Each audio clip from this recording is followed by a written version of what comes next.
Yeah. Pop in, burning like this, ain't checking my wrist. Third is my shift. Rolling all night like flicks. We look at the clips, these credits are lit. Stacking miles, I'm far away from home. I got what I wish for. Yeah, 13. Yeah. Welcome back, everyone, to the Dalex podcast, episode 13, evidently. How are we all? Mate, when Josh Frazier got appointed, I think it was the happiest day of my life. Yeah, look, 13 weeks and Fraser's been appointed. Like, we technically got him the job. Yeah, like Josh Frazier, if you're watching, you're welcome. Yes, it's all us. Cheers, mate. You're Cheers. welcome, bro. A lot of feedback last week, particularly around carnivore diets. Oh, no. Oh, this guy. I went down to be able to hold myself a little bit. I looked him up. Yeah, this guy, he's not human. Well, we are going to have, He's not human. at some point in this show, we're post-recording, we will input me and Alex drinking the carnivore coffee. I can't wait for this butter coffee. I'm looking forward to potentially dying.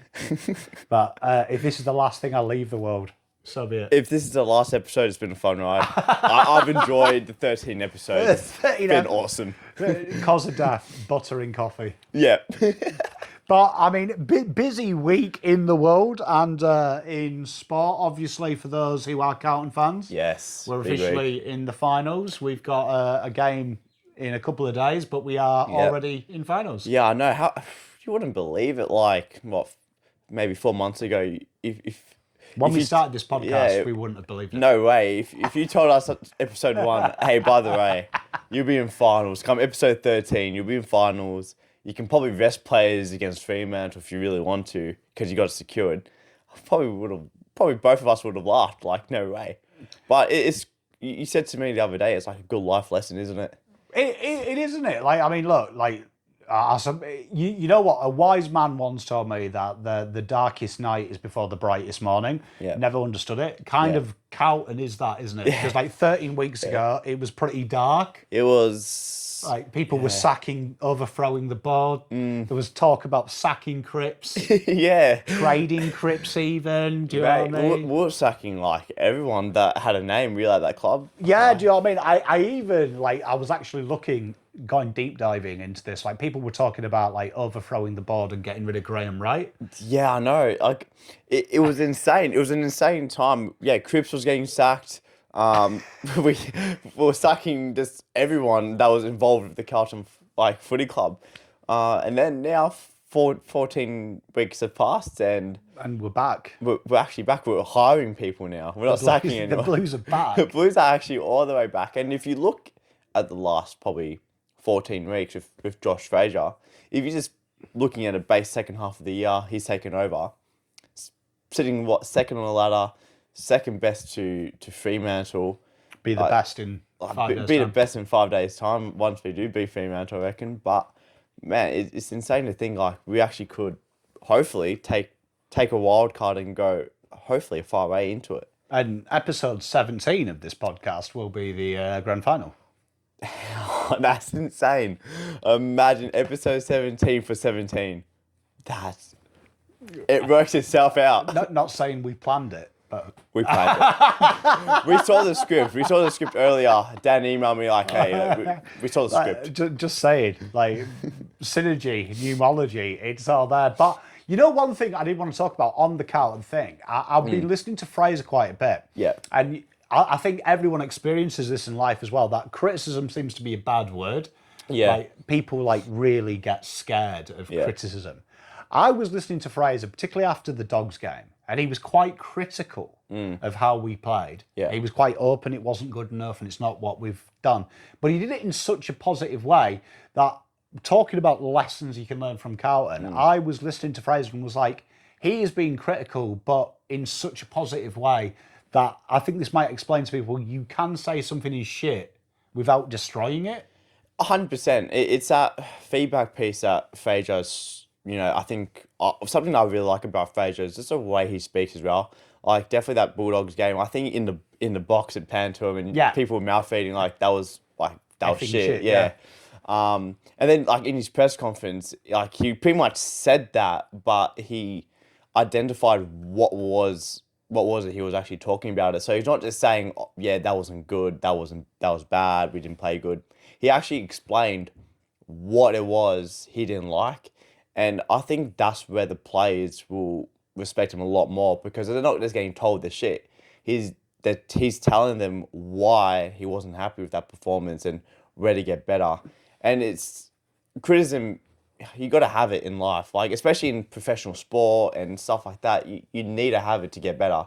And if you're scared to have that feedback, then probably not ready for that level. Yeah, I mean, look, like there's two forms of feedback. Like there's the negative one where I was actually speaking to someone, one of my mates is a psychologist, and he was talking about self-criticism is the most dangerous thing in the world because you can check yourself, but some people go too far. And I was like, totally understand that because I'm destructive when I criticize myself. But you do need feedback in some way. And unfortunately, you're never going to get pure positive feedback. Not all the time, yeah. And I think Fraser's the greatest example. You saw him in the box say, we played effing shit. Yeah. Then he's delivered the message to the public, Yeah. which is that, but it's watered down. It's like he hasn't criticised. But I'd imagine when he was with the players, it was somewhere in between effing shit, 100%. not good enough. 100%. And I'm like, you've kind of seen how feedback works. At the point someone's probably angry, Yeah. then you've got to water it down a little bit to explain it to the human being so he doesn't cry and go with defensive. Yeah. But then you've also got to explain it to other people that have dealt with it. Yeah. I'm on top of it, but he's also on top of it. Kind of a good lesson for life there. 100%. That people think negativity is the effing shit bit, but you can actually give someone your effing shit with a little bit of love. 100%. Is this it's like constructive criticism? Like these boys, they want to like just looking at it from a football point of view. Like these boys want to eventually win a flag. That's the idea of it. So he needs to be that guy in charge of like, okay, well, I know that wasn't good, but now I need to explain to these boys what was bad because they were out there. You know what I mean? They probably knew themselves that wasn't great, but they can't see it from my eyes. So I'm explaining from a coaching point of view what I don't like and don't do it again. But he's probably also delivered it in a way where he's just not like totally spraying them to the point where the boys are like, well, this guy's not even talking to us like human beings. So, and that's what you want when you're delivering that criticism piece. Like, you still want to be, if I do something bad, like I want someone there telling me what I did bad, but also not just screaming in my face of, oh, you're doing this bad, you're doing that bad, you're doing this wrong. Just explain to me like what it is that I need to do better at. Yeah, Fraser delivered something in that press conference which excited me because when I went through my coaching course in the third year, I remember before any bad news, always deliver something they did well. Yeah. And it's like something that's always stuck with me in that. Like before you start breaking someone's swing down or giving them the feedback, start off with, this was really good. Yeah. And then explain it to go to the next level. And that's when you deliver the bad news. He actually was talking about he loved the fight. He loved the maturity, and then he hit them. But from second quarter, they were really poor around. And I was like, this is like coaching 101. He's complimented them because you're always open to learning when you're praised. Yeah. And I was like, I actually love that because it made me laugh. Because I was like, that is psychology 101. He's openly said they were good. Yeah. But then he's delivered what they need to improve. And I was like, okay, I really like this because I reckon this would work with the players. 100%. It's become like a bit of a thing for him in like every press conference. Like, it literally, if you look at a lot of his press conferences, he always opens it with something he's really happy with the game. And then he goes into that piece of like, all right, what wasn't I happy about? I'm going to explain that as well.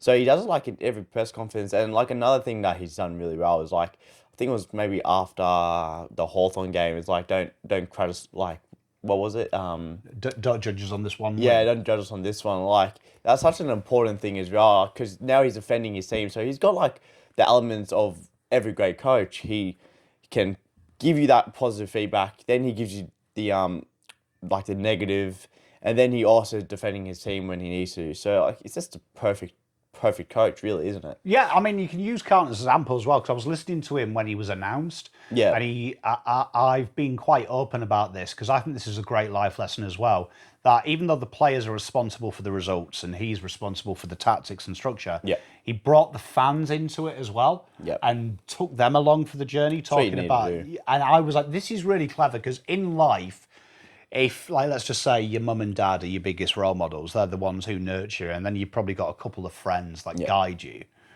It's also your environment as well. That's a big part of it. Like, you need more than just a parent figure and a best friend. Yeah. You've also got work, you've got school, you've got extended family, extended friends. All of them shape your result, whether you want them to or not. You could be the most confident person, but they will have an impact. Yeah. I think that's where you can learn from Fraser, that you've got to take the good with the bad 100%. and embrace what you can. And he was quite open with the fans that they're quite critical, Yeah. but also some of them are quite loud and positive, and they've got to focus on that energy. Yeah.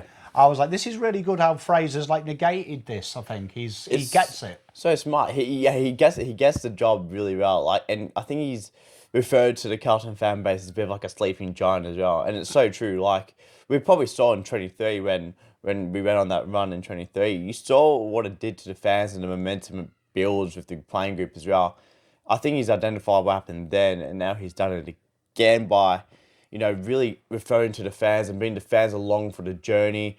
Like a lot of the Carlton players are even doing it as well, and that's what you want as a fan. Like, you want to be included in the success of the club, because the fans invest a lot of time and energy and money as well, and buy memberships, merchandise, and stuff like that. So to get a bit of recognition from your head coach, that's a pretty positive piece. And yeah, absolutely love Josh Fraser, man. Like, Yeah, well, the biggest life lesson I could give, and I was actually using Carlton with my son the other day. When you go back to when we lost to St Kilda, there was a little bully statement, I think, from St Kilda, which would be something might resonate with people at home, where St Kilda said, we knew if we put pressure on them, they would eventually crumble. We expected them. Yes. We expected them to lose if we brought our game. yeah, And I listened to the press conference this week from Justin Longmuir at Fremantle, where he said, I'm stoked we've got Carlton. We need finals intensity. They're the best team apart from us in the competition at the minute. So this is the best warm-up for finals. Elite, And yeah. I'm like, if you are a human being out there watching this, just think how quickly that changed. 12 weeks ago, you had a team that isn't playing finals, almost saying you're easy beats. Yeah. We knew we'd beat you. Yeah. So now the best team, the team that are the minor premiers, Yeah. saying they're the worthy enemy. They're the toughest, the people we didn't want to play. Yeah. Are Carlton. Yeah. How quickly you can turn round, 12 weeks, you can go from loser to hero. Bro, and it literally, like, the confidence that probably builds with with Carlton as well. I was like, geez, like, these are the top dogs in the competition. Like, they've only lost two games this year. They're referring to us as like their biggest competition. That's literally the equivalent of the biggest guy in the gym saying, mate, you're looking big. You know what I mean? Yeah. That's the equivalent of that. So yeah, you're 100% right. Like, if you look at that in this life, when you have someone that you look up to complimenting and saying to you, like, mate, you're on par with me, it's like, geez, like, that's my idol saying that. So like Carlton looking at the top competition, them referring to you as, mate, I didn't give a damn if we're playing Geelong. Well, we wouldn't say that about Geelong. We wouldn't say that about Hawthorn. But Carlton, no, we don't want to play them. Because if you look at their second half of the year, they're second best to us. So that's a massive, massive compliment, definitely. 100%. And I think the biggest life lesson I've got out of Carlton, because I think you can use sport, is just following a process. Yeah. And when you, like you said, it be consistently good. Just be consistently good, then occasionally great. Like you look at Carlton, they've just consistently been good, and eventually they're starting to get that greatness. Like 100%. people are starting to recognise them because they just stayed the process, bit by bit. You look at like the first game against the Dogs to now, the little things they've just built and just got a bit better at. They haven't tried to be brilliant. Yeah. They've just tried to get a little bit better every week. 100%. You can't be great overnight. And that's where the quote kind of comes into play, where just pick the process, pick where you need to get better at, and then chip at it, keep getting better at it, keep building your foundations. And I think Josh Frazier's a really big process-driven guy. Like, he identifies brick by brick what we need to get better at. You know, and now you're putting scores on the top dogs in the competition like Brisbane. You're putting 76 points on them. So just like in life, like just be consistently good at your own process, at what you need to get better at, identify what you need to get better at, and little by little, time will go. As time goes on, you're going to find yourself having that great moment. You know, one thing I've noticed as well, which I think I've always had this internally, and it's been said, is if you watch sport, everyone was saying Carlton need to be more like Brisbane, Carlton need to be more like Hawthorn. It was interesting the other day, I was listening to an article and they were talking about St Kilda and saying they need to model Carlton. Yeah. And I'm like, it's funny because in life I've always been told never like my granddad used to say, comparison is the thief of joy. Yeah. And nothing's truer. Like if you start comparing yourself to someone else, you'll always be upset. Yeah, you'll never find happiness. But if you're great and you're good, you are the comparison. 100%. And the only way you get that is by doing it your way. Yeah. And then eventually people say, be like this guy. Yeah, 100%. 100%. And I was like, Carlton have done that. I was hurt. Every time I watched Daniel Hoyne at Champ Star, it was like, Carlton need to do this and copy this team. And now to hear him say, maybe they should do what Carlton are doing. I'm like, okay, just by focusing on what we do, people want to be us. I think the way you do that is just identify what you do really well at, and then build off that. Like, figure out what it is that makes you great, and then just keep building your foundations of that. Like, for us, for example, like, what's worked for us really well is we had a really good contested game, but now we've been able to build off speed on the ball movement, using the middle more, score. Like, if you told me like 14 weeks ago, like, hey, we'll have fast ball movement, I'd be like, no, we won't. But now it's like, oh, geez, like that's the standard. Yeah, you know what? And I think that's like life. Like, you sometimes surprise yourself as well when you start to do things. Like you just use the S word. Yeah. Like 12 weeks ago, people were telling me that Carlton were as quick as my dead nan. Carlton are slow. Yeah. And like I've heard that so many times. Yeah. Speed. Carlton's speed is really impressive. And I'm How good is it? Yeah. What? Like, like 12 weeks ago, you were telling me Cripps was slow, and like just shout out Cripps, seeing him run away from Ed Richards. Yeah, that was that. Where people have told me Cripps is slow, and I'm like, is he? Bro ran like a half marathon and sprinted away from him, bro. Oh, I was like, five was telling me Cripps was slow. Like, were we sacking him like 14 weeks ago? Where's bro got this legs? Like the leg work from him. Sometimes you do surprise yourself. You know what I mean? Like I remember like just in like life, sometimes you just like you do something really well and you're like, oh damn, I didn't know I could do that. Yeah, well, like... Then once you do it, it's like, oh, I'm going to keep doing that, you know? Well, I mean, it's like your boxing career moving into athletics. Yeah. You build that around probably things you do really well at boxing. Yeah. Yeah, a lot of it, you know, you get from, you know, experience, I guess. And like, with like running and swimming, for example, a lot of it, you know, the mindset piece of it comes from boxing. Because like boxing, you need to be really disciplined. Like, you got to show up day in, day out.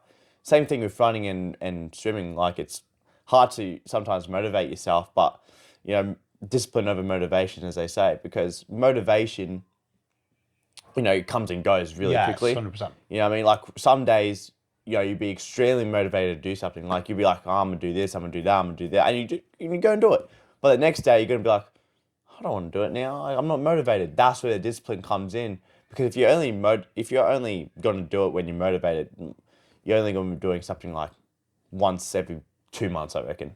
Oh, you know what I mean? Like, motivation is the worst thing to go off. Yeah, you see, I'm a big one on motivation that I just don't believe it's like real. Yeah, I think it's a myth. Honestly, I think it's a myth. Motivation doesn't exist. Yeah, and I think like from a coaching point of view, like it's motivation. I always feel for coaches because when you do the same thing over and over again, it's like anything in life, it becomes very boring. Yeah. And as a coach, I always think Fraser's fascinating because doing golf and when you work with the same guy all the time, some days you can't be asked to even coach him, but then your job is to motivate the other guy to listen to you when you can't be asked. And that's when discipline comes in. It's like, okay, I really can't be asked to be stood out here for 6 hours watching this guy hit golf balls. Yeah. But I've got to make him motivated to do it, and I'm not motivated. It's a hard thing, isn't it? It's easy to rely on discipline. Like 100%. discipline, it's like, okay, I've got to do it. Yeah. And this is the process and I need to follow that process. Motivation, I think, comes into it because you become addicted to the process. Yeah, no, 100%. You nailed it there. I've always like viewed motivation as the reward you get for sticking to your process. Yeah.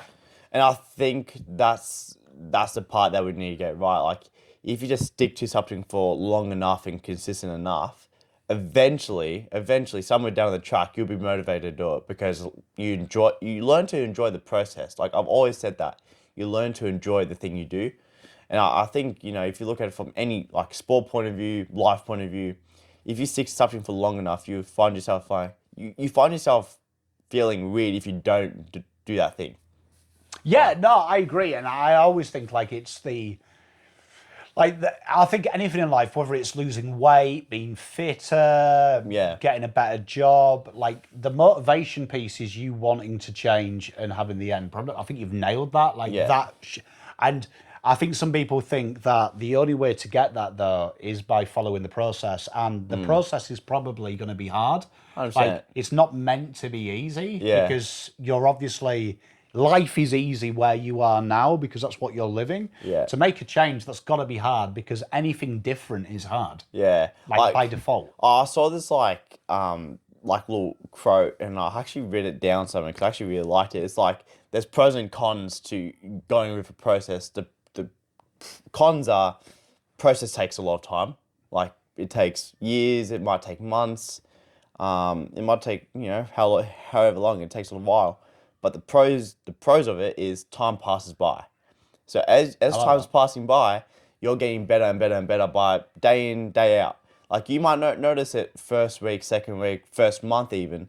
But come that 6th month, let's say your goal is losing weight, for example, and you started from January 1st and you're going to go all the way to December 31st.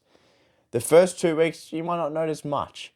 But then April will roll around and be like, geez, like just from couple months, I've already noticed this much.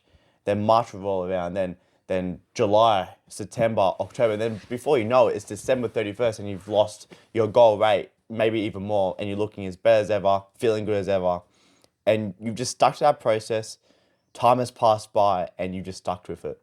And it's all of, like then habit building in it. Like I think process in habit, as sometimes people think of different things. Yeah. But it becomes habit, doesn't it? Like everything in life, like everything you do, whether it's good or bad, if you actually break it down, it's just from a habit you've gained. Yeah, we're creatures of habit. Yeah, do you know what I mean? Like even if it's a bad habit, there will have been a point that wasn't part of your process, and then you tried something new, and now you've just got stuck in that trap. And I think that's the same with sport. You learn bad habits and you keep going back to the bad habits. Yeah. And it's easy in sport to find yourself going to bad habits. Well, sport's the worst because you always are looking for shortcuts. Like you're looking for incremental improvement and you'll take it. And sometimes the incremental improvement, it's always, I remember someone saying to me, you should never judge a golf swing on its result, you should judge it on its process. Oh yeah. Which sounds weird at first because sometimes people will do shit things and it works. Yeah. But down the track, the stupid stuff they're doing in their golf swing will cause more bad than good, even though because today it's working, tomorrow something might change and it doesn't. Yeah. So you want to be as close as you can to repeatable. Yeah. Such a good thing because it's the same with like Carlton. Yeah. Like you could look at Eat Doggies. Results based, the Hawthorn game, and go, not very good, is it? Yeah. But if you're results based, you're going to miss probably the big game, which is getting the process right, makes you win. Yeah, no, 100%. Like it's like everything. Like it's like almost like when you kick a goal in footy as well. Like you might kick a goal, but your routine might have been like really shocking. And like you're very lucky to hit that, but you might think, oh, that worked, so I might just keep doing that, and then eventually, somewhere down the line, it's going to cost you. And I think that works in nearly every sport, and even day to day life. Like, even if you're working and you do something wrong, but it somehow works itself out, you might find yourself going, oh well, worked that time, I'll get away with it again. Eventually, you'll stop getting away with the thing that's been done wrong. You know, it's always going to come up and, you know, it's always going to catch up to you. Eventually, somewhere down the line, it's going to catch up. You know what? Before, after I finished working in golf, I worked at an insurance place and I did staff training. And I always remember this, and this is a great thing about process. A lot of the new kids who started doing sales, the best ones would usually go 2-3 weeks at the start of their training and not actually get a sale. Jeez, yeah. And they'd get really upset. But then there'd be like these guys who were getting sales straight away. Yeah. And these guys started to think they were amazing, but they never followed the process they were trained. Yeah. 9 times out of 10, 6 months later, the guys that had no sales in 4 weeks were the best because they followed the process and they just weren't getting the results. It was like a slight thing towards the end that they'd get wrong, but 90% was perfect. Yeah. The guys who were ad-libbing it and straying and finding things that worked usually failed later on because they'd learned all these shortcuts that they thought were working short term. But the guys who stuck it and they got over that period of embarrassment of not being very good, they were nailed by the end because they just followed the process and then they realised this is right. Yeah. And now I'm reaping the rewards. And it's a bit like, I suppose, weight loss. Like you say, some days you don't lose the weight and you feel good. Yeah. But then like the other day, I'd seen I'd lost a kg after the other week being dead on. Yeah. And like, I was like, I actually felt worse when I'd lost it. Yeah. I felt like mentally it didn't feel as good as the week before. Yeah. But it's crazy how like life works. If you're doing the right things, you will reap the rewards. 100%. It's a case of when, not if. Yeah. You know, it's eventually if you're sticking to it for long enough, eventually some of the time will come where it all works itself out. It's all going to click, and it's, you know, if you go back to sport, like if you go back to Carlton, like if you look at the first half of the year, we had some elements done right. It was that second half where we're fading out. So we had that, you know, we have 50% good, but then the other 50% of the game was bad. Then you got a guy coming in, identified the whole thing and be like, all right, what's not working? Let's figure it out. And now you look at the complete thing. It's a bit of a different game plan, but now we're completing games and it's going well. I remember like I was helping someone out, like throwing their uppercut like in boxing, and he couldn't figure it out for some reason. Like he just couldn't figure it out. He's like, it looked good. It looked good when he was sparring. It looked awesome. But he's like, it just doesn't feel right. Like, it's not landing the way I want it to land. I'm like, all right, let me help you out. Show me how you're throwing it. The way he throws it, he has perfect technique on it. Like, the technique, it was flawless. He shoulder down to the knee, something that you always teach. You squat down in the right time. But the only thing he did wrong was that last 10%. That last 10% of throwing it. He was dropping the arm a bit too far down so you could see the shot coming, and it was just coming up too short. So it was almost skying it, not letting it go. And a really big misconception with the uppercut is he go up, not kind of like that. So as he threw it, I was just like, throw your arm out, keep it there. I'm like, instead of throwing it here, go here. So he did it next time he sparred, and when I tell you, like, it landed, like, literally, he threw it 10 times, 10 out of 10 times, he landed it perfectly. So you're 100% right. Sometimes it's that last 10% that you just need to get right. You've got to keep chipping at it. You've got to keep going at it. And then eventually it's gonna click. Just like it did with Carlton now, second half of the year, unbelievable. You just got to keep going with it. You know what? That's a great analogy about like the uppercut, because that reminds me of the golf swing. Like a lot of people think it's just what you do when you hit the ball. Yeah. And the process is irrelevant after that. Yeah. And it's something that I had a golf lesson the other week where we were talking about this, that your follow through is so important. Yeah. Like, and he was like kind of confused. He was like, oh, well, the ball's already gone. But I'm like, what happens in the follow through is part of the process of hitting the golf ball. Yeah. And I'm sure, like, with the uppercut, it's the same. It's not the target. Yeah. If you start thinking about the target, you don't hit it properly. You can't think of where you want to hit the shot. Yeah. You can't think of that. You just got to throw it, and the shot will come. The shot will land where you want it to land. And is the uppercut a bit like the golf swing? I always say, try and have your brain thinking of after you've hit the ball. That's where I want you to think the payoff is. 100%. Because I always say the golf club gets in the way of the ball. I say that now. I say that about like boxing now. Your glove, the person's head, he's just getting away with your glove. That's the way it is. Don't think about their head. Don't think about the body.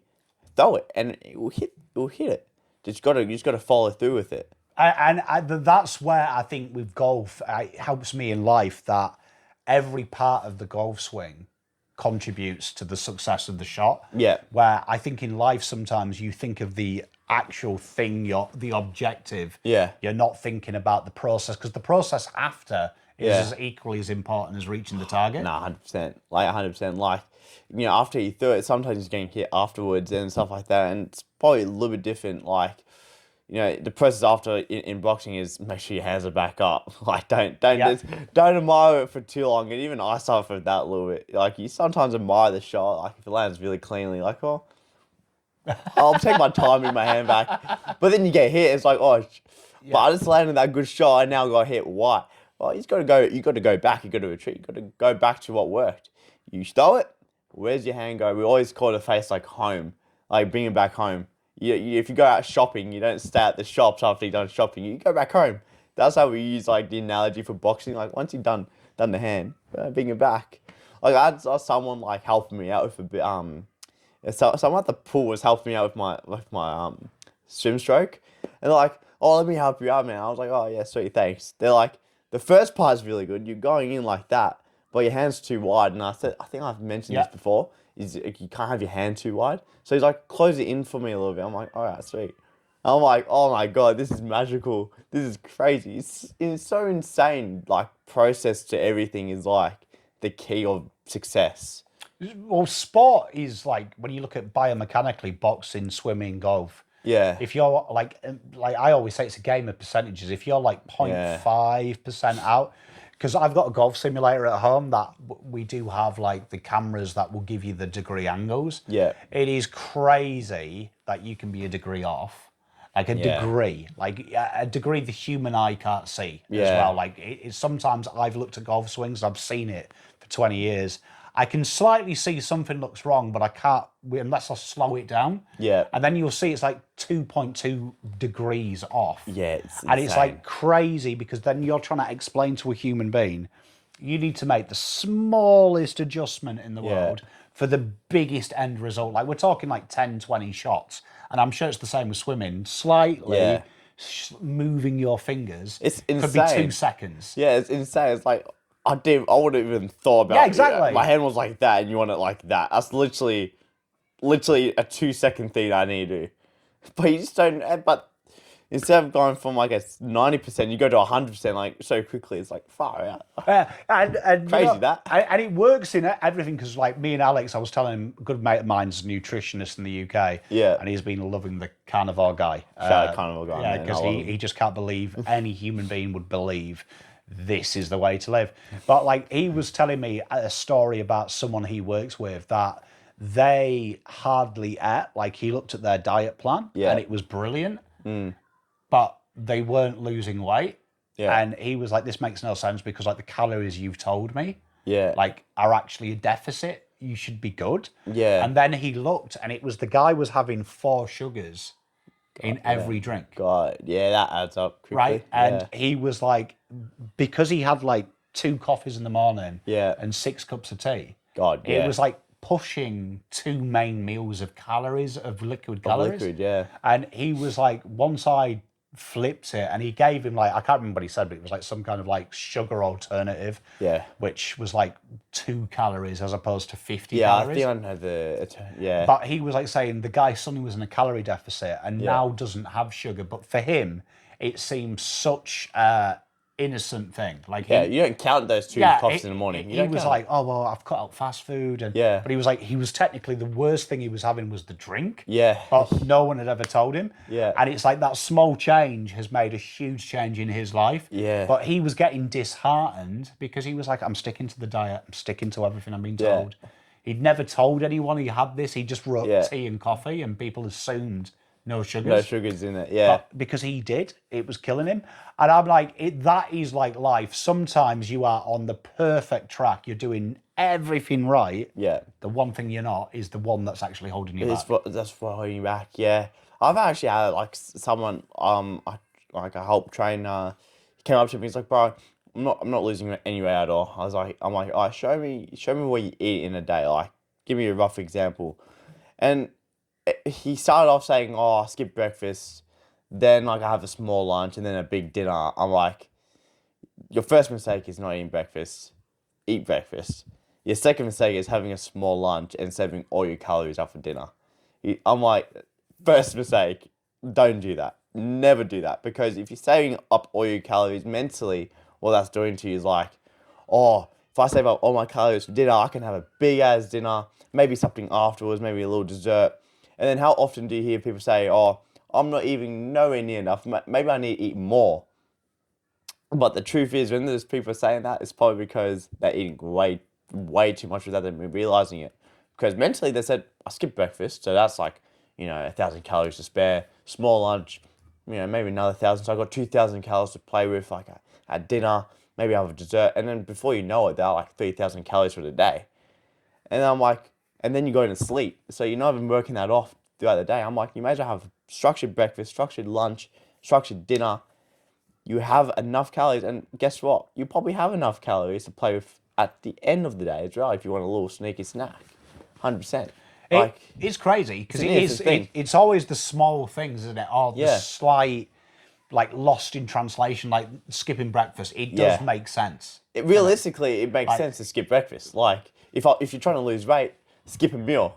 It makes sense. But it's crazy how it works. If you're skipping breakfast, you're going to be way too hungry later in the day, and then you're not working anything off. It's just a really weird mental thing. And you also, like, for someone that did used to skip breakfast as well, when you sometimes get over hungry, that you easily overeat. Oh, so cool. Do you know what I mean? Like, you'll start to make shit choices because you're so hungry. Yeah, you stop thinking when you're hungry, man. I used to do that loads. Like, I'd be so hungry that the idea of eating healthy or cooking 45 minutes, I couldn't be arsed. Yeah. So you go for the cheap, quick, horrible option. 100%. Because and then you validate it because you're like, oh, I'm about 2,000 calories in the red, so I'll be fine. Yeah. Do you know what I mean? I haven't eaten today. My mate was doing like meal preps for the week and stuff like that. But as he was doing a meal prep, he was saying to me, oh, I was having a bit of this, had a snack with there, tasting this. He's like, and then for some reason, my cousin at the end of the day was over. I'm like, well, how much were you eating when you're doing your meal prep? He's like, oh, before lunch, I had like a slice of bread, and then like, when I was in my meal prep, so you have to taste your meal preps, don't you? He's like, yeah. So I had this and that. I'm like, bro, that's probably like 400 calories there, bro. Like, that's elite. What are we doing? Just like a week's worth of calories. Bro's eating a meal while making a meal. I rate it. Food testing, it's free calories. But I can't lie, I do it too. Like when I'm making meal preps, you gotta look. Yeah, you gotta make sure that the flavour's good. Yeah, you gotta make sure it's not poisonous. Yeah, do you know what I mean? But you don't eat the whole meal prep. Yeah, but would a lion do it? Would a lion do that? Would a lion eat his meal prep? Probably. Yeah, I'd imagine. Yeah, probably after us. Yeah. It's crazy, but no, you are right. Like, it's just genuinely in it. Sometimes, like, it's crazy that when you look at anything, sometimes it's the smallest change makes the biggest difference. Yeah. If we're going back to like sport, for example, as well, it's crazy. Like, it's a big piece changing coach, but it's also like the slightest piece of the puzzle. Like, who would have thought like getting a new coach would have unlocked not only just a better game style, but it looked like all the players have just been released from their like cages. Really, they all have like a personality in a way now. Like they all have personality. They've got a bit of swag, and in the modern day world, you need to have a bit of swag. Yeah, you need to have a bit of a character. I think as well. Like, that's the thing. Like, whether it's diet, whether it's sport, whether it's discipline. Yeah, I think some people think you can't have fun. You gotta have fun. Like, I think people do associate. I don't know if that's like a school thing. Yeah. Because teachers drill in, you can't. There's so much thing as too much fun, which I disagree with. I don't think you can have too much fun. Yeah. Like, so, but I do think people think, oh, I'm meant to be miserable. Like, I'm meant to it's not like enjoy that. it. It's like that teacher quote, like, you can't have fun when you're learning. Like, why not? Watch me.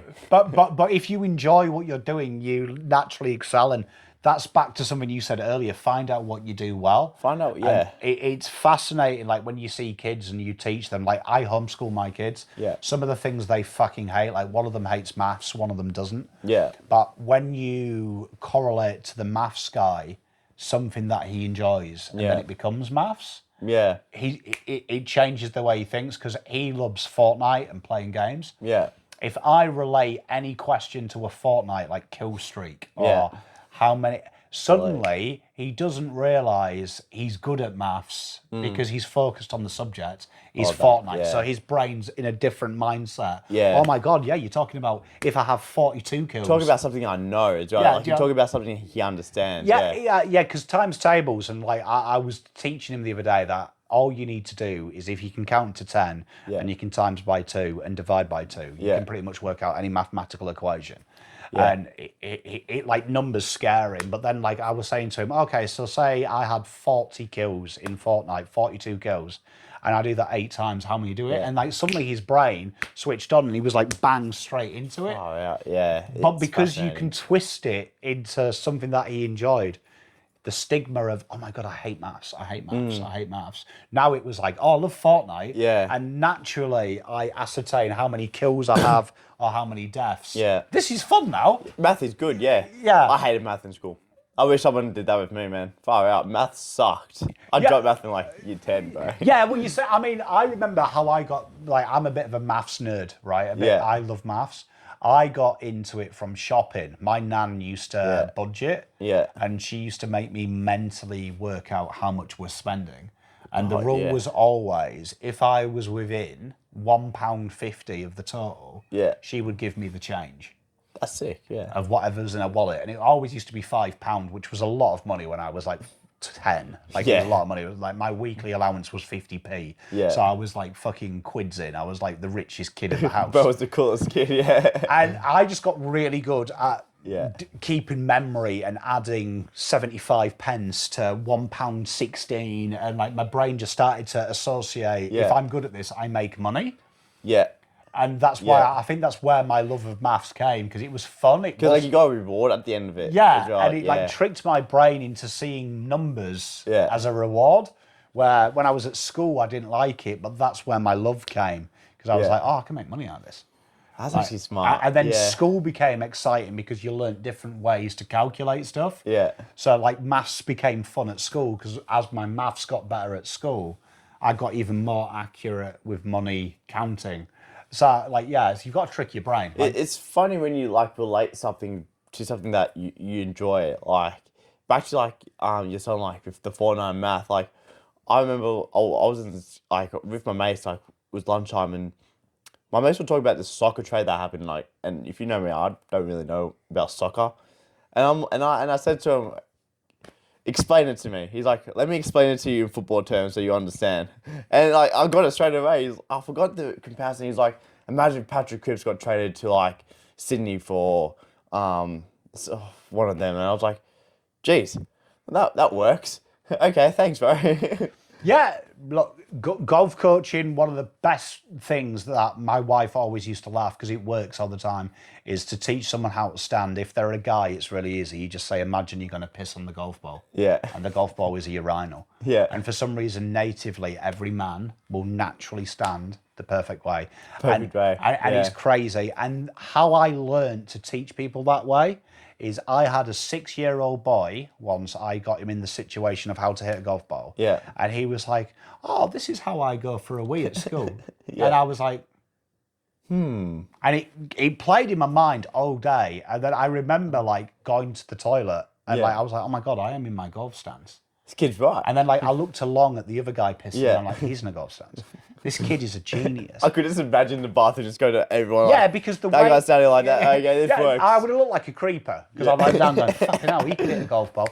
And then like I remember the way you teach it is feet slightly shoulder width apart, weight in the bulbs of your feet. And like as I was having a wee, I'm like, oh my God, like I am in the golf stance. Like, start teaching people this way, because it's 5 minutes of teaching but instinct in your brain. So sometimes you've got to flip it in there. You've got to flip it how the brain works into something they understand. That sometimes something complex can be taught in the most simple way.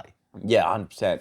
Like we got that little like we got something similar like when we're teaching like boxing stance, is like pretend you want to like kick a soccer ball, because like when you kick a soccer ball you don't kick your back foot.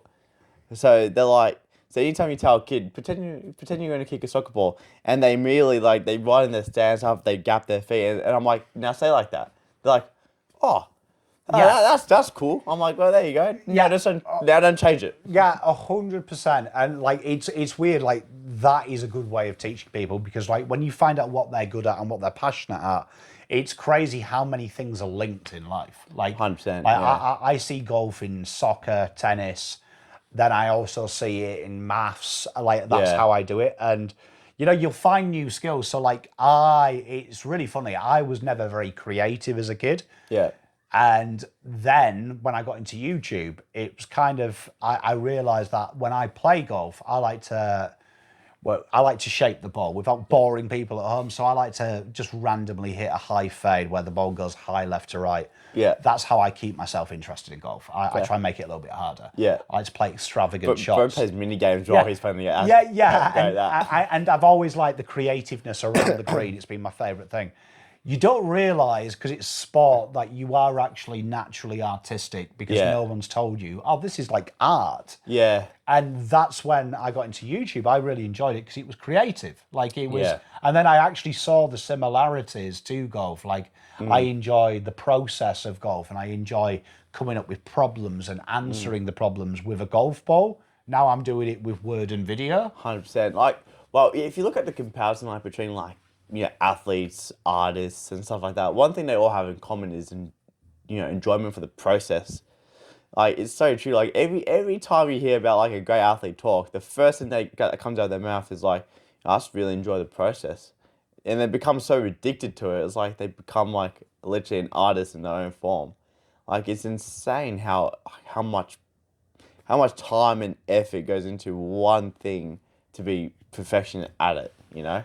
And you work with kids as well, like boxing and stuff. You'll see it. The worst people in the world are the parents that want their kids to be boxers. Because I'm sure you have it. Like I have it when people bring me their kids and they're like, I want my kid to be a golfer. Yeah. And they suddenly accidentally make the kid hate it because they don't make it fun. Yeah.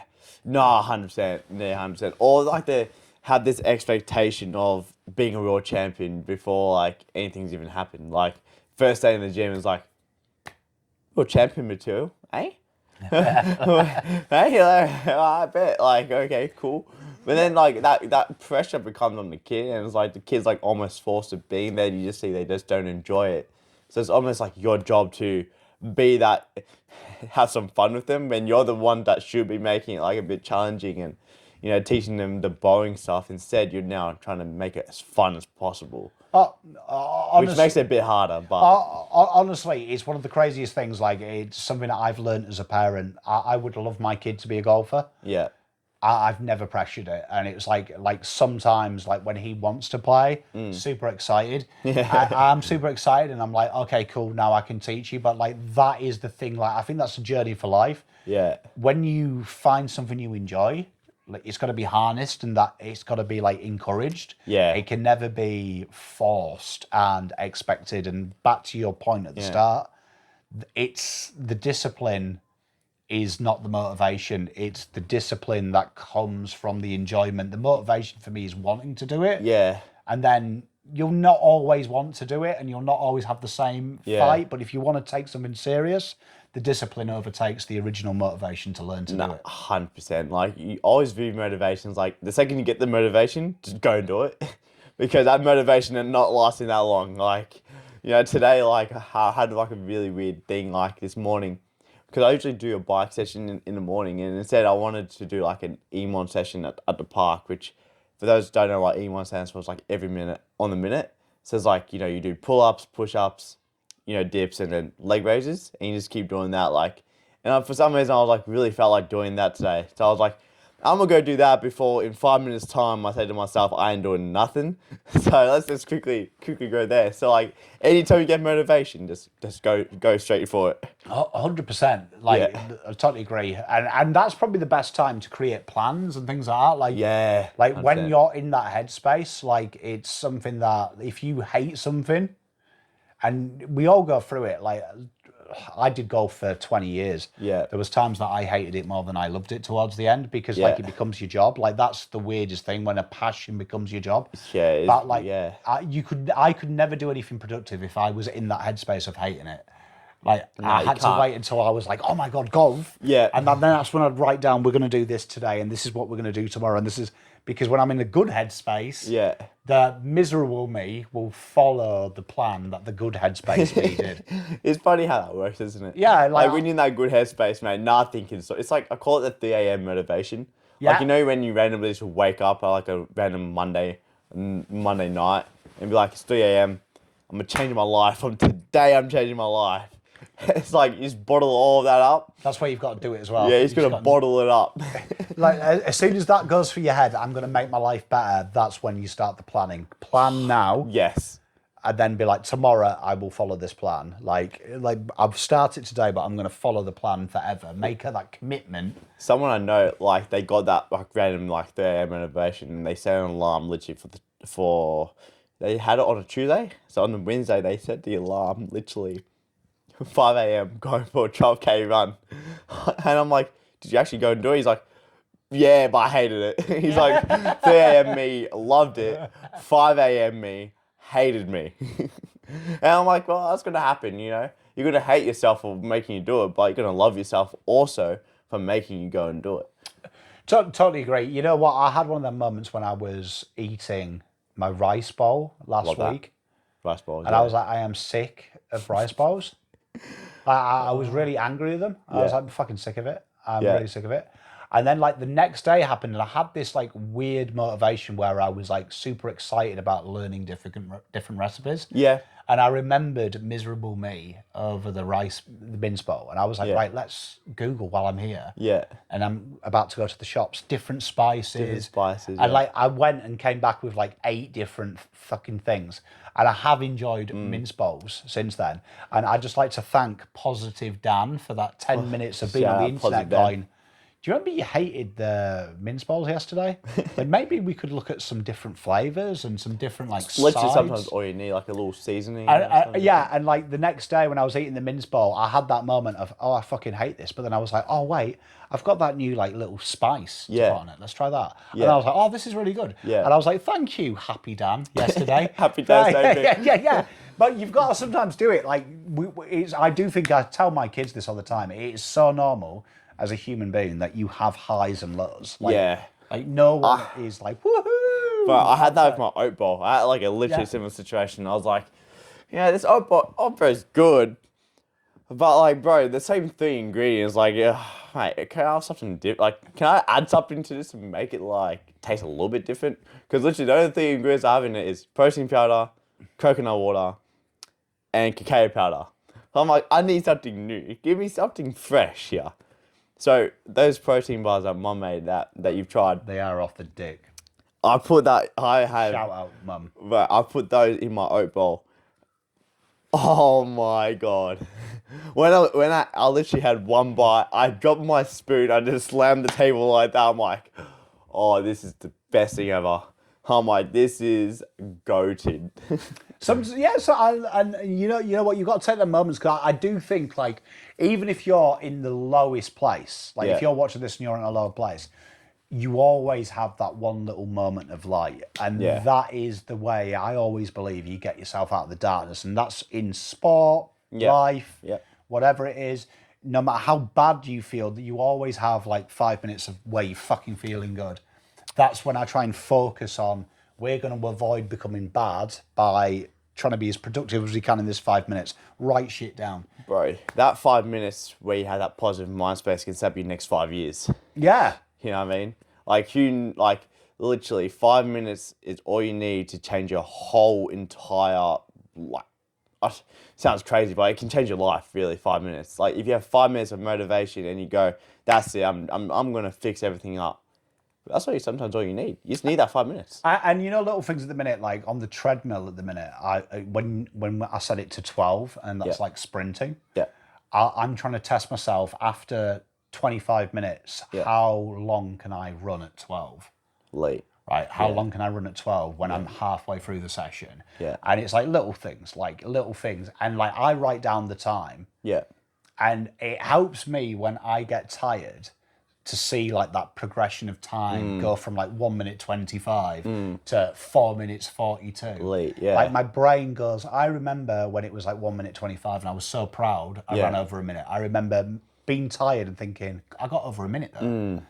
Like now I'm hitting 4 minutes. My brain is like, I remember when we were really happy with a minute and now 4 minutes is normal. That's why recording things is so important. Yeah, Like, this so you can look back and be like, geez, like, I was happy with that, but now I'm up to here and, like, I want to keep getting better. And, like, the other day I was so tired Yeah. looking at that 1 minute when I knew it was about the see how long we can go until we have to drop the time. Yeah. I just saw that 1 minute and my brain just took me back to then. It's a reward, man. You were so proud. Yeah. And you're so tired now and you can't be asked to do it. But you did this when you were even worse than you were then. We're going to do it again because that guy who was at a minute would have been so proud of where you are now. 100%.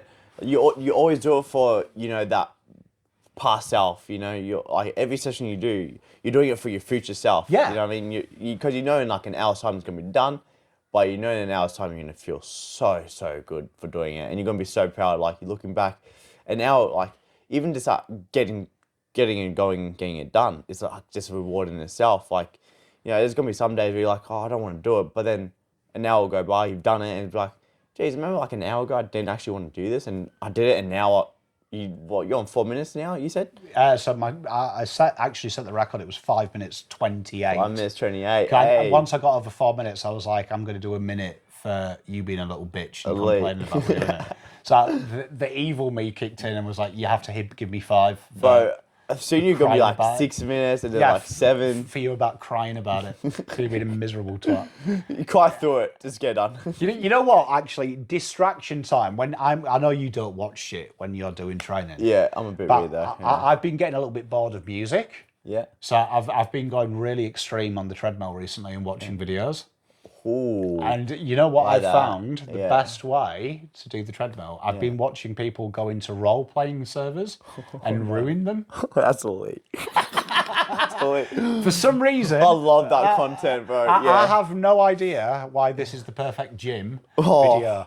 But time flies. Like the other day, I did like 45 minutes on the treadmill. And I didn't even realise. Yeah, bro. Like I was watching this guy and him just ruining people's day on Grand Theft Auto role-playing servers. Or GTA roleplay.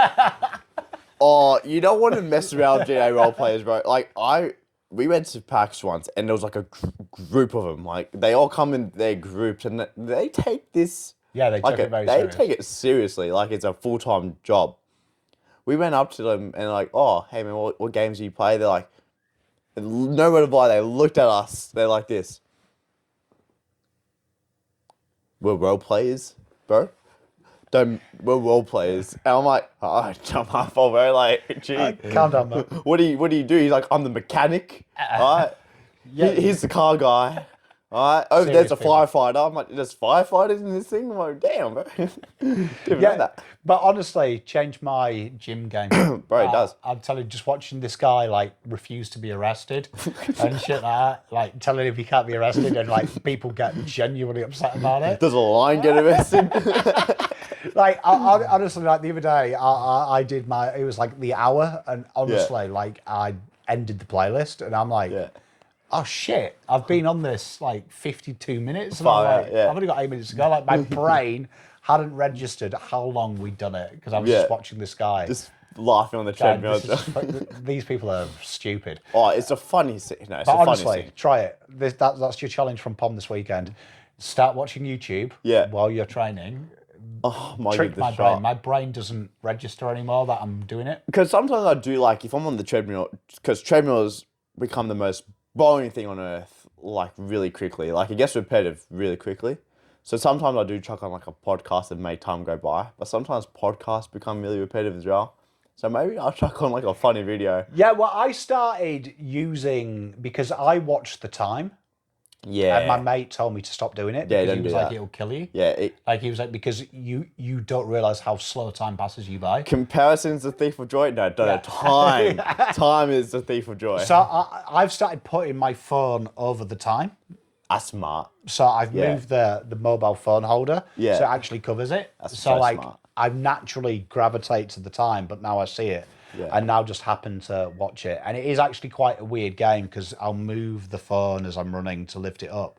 And it's shocking how quickly time passes when you're not watching time. You know, time flies when you're having fun. Yeah, do you know what I mean? Like, I don't know if I've got fitter or it's just because I don't getting know. fitter, bro. But Getting fitter. you look and it's like 25 minutes has gone past and you're like, what? Like, like my brain was like, oh, that's 2 minutes. Yeah. Like you've still got an hour to go. And it's like now your brain's going, oh shit, we're halfway through. Like, there's like 5 minutes to go. It's like, let's go. Yeah, do you know what I mean? Like my brain, and your brain's like, oh, I'm not that tired. We can do this. Yeah. Like, but yeah, honestly, watch YouTube, like guys just taking the piss because the guy I'm into at the minute is a Red Dead role player and Red Dead role player. I didn't even know that existed. yeah, these guys like honestly, if you think GTA guys are serious, Yeah. Red Dead they're even more serious. I could imagine because Red Dead is the people that play that take the game seriously. And I like Red Dead. And some of them like pretend they're like in the 19th century as well. No. So like this guy's like wind up is he like mentions like modern day tech. Oh no! And it's so good. It's so good. You know what's funny about that? Like they call it modern day tech while they're like a computer that's probably like $4,000, bro.